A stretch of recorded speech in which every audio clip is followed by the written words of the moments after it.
වාහන තුනක් ඉස්සරහින් ගිහිල්ලා පාර හැමතැනම නේ බලන්න මේ අයින් කළා දැන් අයින් කරේ.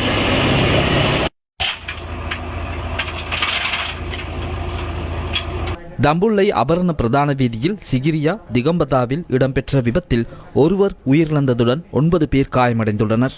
அபரண நோக்கி பயணித்த கேப் வாகனத்தின் மீது லொரி மோதுண்டதால் இந்த விபத்து நேர்ந்தது என போலீசார் தெரிவித்தனர்.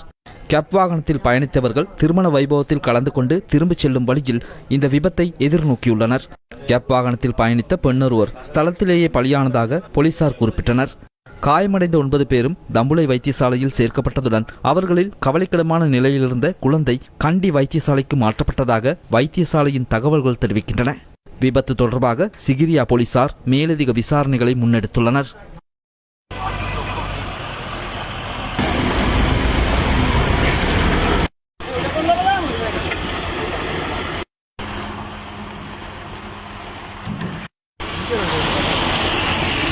Thank you.